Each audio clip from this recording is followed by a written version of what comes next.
So, a lot of people are surprised. I'm trying to talk, and I can hear my tech over there. He's banging on something. Gosh. Yes, I'm at work recording videos for YouTube, but I have very little bandwidth, and so I do things when I can, how I can, the way I can. So, it's pretty slow here today at the dealership, and I'm technically on lunch-ish. Yeah, there's just nothing going on. I'm caught up. I got everything done. So we're just gonna keep going. We're just gonna keep going. We got to get these things done. So, because we have bigger ones to do too. Um, so a question that I've been asked, especially lately, because I managed to pop out 5 books in 2 weeks, and so I was like, "Gosh, how did I can't believe you have 5 books." Well, first of all, they've been in my head for years. I have just notebooks full of what I've written down, what I've done. This just I love to write. I just love to write. That's actually how I process. And I would sit in the garage office even before Woody died, way before Woody died. I've done this for years and years and years. I'd sit down and just start writing. Not that I necessarily wanted to become a best-selling author or anything like that. I mean, I think everybody has a pipe dream, but no, I just love writing. I make observations and I'll start writing about it. Never really thought that those little snippets would ever become a book, much less 5, with a whole lot more working because I'm just finding I'm enjoying it. I love it. Um, Absolutely love writing, but I was able to put it together that fast, so the 5 of them that fast, simply because I already had the material. It was already done. And then we have really cool tools. And yes, I do use AI, not to write the books at all, for editing and for, kind of helping me put things into chapter form, things like that. So instead of me hiring an editor or sitting there and doing it myself or using, I tried using other editing tools and it just got frustrating. So it was just a real quick, easy thing for me to do to sit down and just, I had a lot of it already written out and I would just snap a picture and say, okay, I need this in chapter form.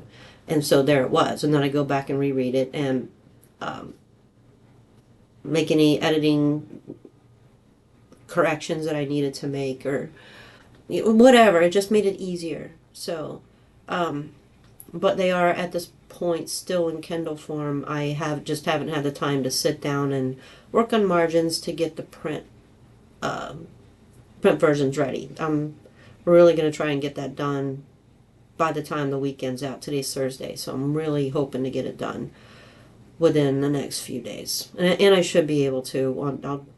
Anyway, getting off topic. So, um, why I wrote the books? Why did I actually decide to do that? So, especially, I think a little bit people are a little bit surprised that I actually came up with the Digital Concubine and the Restoration Project. Both of those came from. So after Woody died, I went through like a really difficult, painful conversion for about 2 years. And I started seeing things a lot differently. First of all, Woody and I had a great marriage, and we just it was rightly ordered. Was it perfect? No, absolutely not. Nothing is perfect, but it was rightly ordered, and that's true. I didn't really understand that until later, because as a single person, wow, things looked a lot different. No, I wasn't interested in dating or anything like that, but I was getting out in the world and I was experiencing things. I was doing things like killing time at night. Couldn't sleep, so I'd sit and scroll and I would be like, what is this? just, just, just things I started observing and things that I started seeing. Plus, I was learning a lot going through my conversion. I was reading a lot. Uh, Woody was a cradle Catholic. We were married in a Catholic church. We raised our kids Catholic. We went to mass. All those things, but I was still Lutheran. And I was not brought up in the Catholic faith, but I believed in it. I've been going to mass since I was 16. So I had always, during my marriage, I had always planned on actually going ahead and taking the sacraments, becoming Catholic, but life kept getting in the way. And I finally one day decided, I'm going to do this. I'm going to sign up for RCIA, and I'm going to get this done. And I did. But it was during the conversion where I was learning things and starting to see things in a different way, a very different way, and making the observations. And I would go home at night and I would start writing, just start writing. And eventually it became The Digital Concubine and the sister book. Actually, okay, the first book was actually The Restoration Project. Because I'm all about positive, but there's also this dark side. So that's where The Digital Concubine came in at, was there.